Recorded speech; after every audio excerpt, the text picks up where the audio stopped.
She used to say we had everything we could ever need. A small apartment, 2 stable jobs, and laughter filling every corner.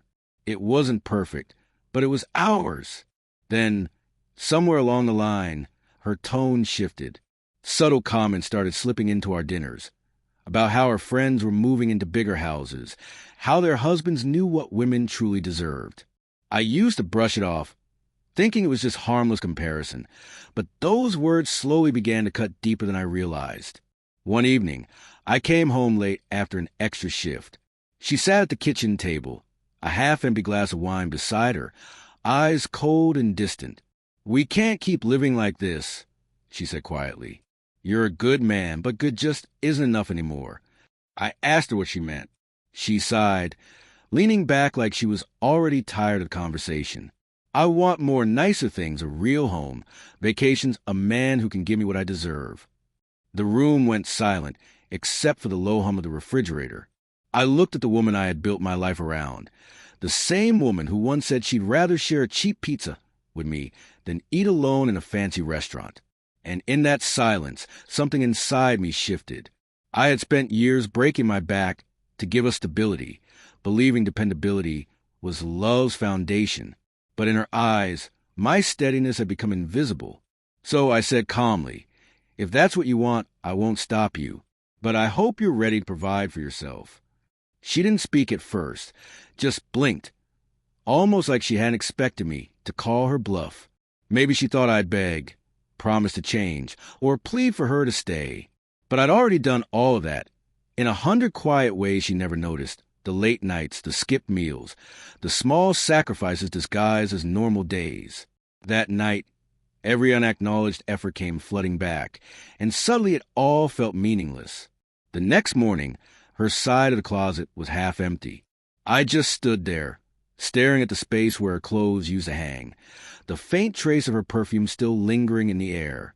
No note, no explanation, just absence. The first few weeks were brutal. The silence in the apartment was louder than any argument we'd ever had. A friend told me she'd moved in with someone new, a man with a nicer car, a bigger house, and all the right restaurants on speed dial. I didn't ask for details. I didn't need to. I threw myself into work, focusing on surviving each day without replaying her words. What I deserve. They echoed like a curse in my head. Eventually, I started running in the mornings, cooking my own meals, learning what real quiet peace felt like. About 4 months later, I saw her again. I was grabbing coffee before work when she walked in. Same perfume, same confidence, but dimmer somehow. Her smile faltered when she saw me. She looked tired. Not the kind of tired a nap could fix, but the kind that sinks into your bones when the life you chase starts showing its cracks.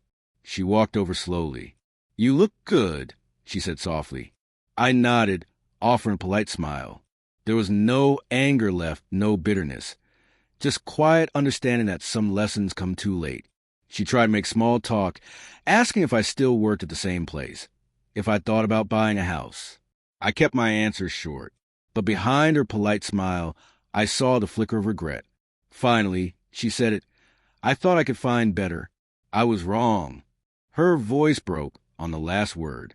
He left after a few months. Said I was too demanding. I should have appreciated what I had. I took a deep breath, letting her words settle. Once, hearing that would have felt like revenge served sweet and cold. But now it just felt sad. We all make choices, I told her. Sometimes we don't realize what they cost until the bill finally comes due. She blinked away tears and whispered, "I miss you," but I'd already mourned that version of us. I wasn't the same man she walked away from. I had rebuilt myself, brick by brick, without her validation. When she left the cafe, I didn't watch her go. I just paid for my coffee and stepped out into the sunlight. For the first time in a long while, I didn't feel like I'd lost anything. Because sometimes losing someone isn't tragedy, it's a turning point. And that day, I finally understood the truth. I hadn't failed to give her what she deserved. She had failed to see what she already had.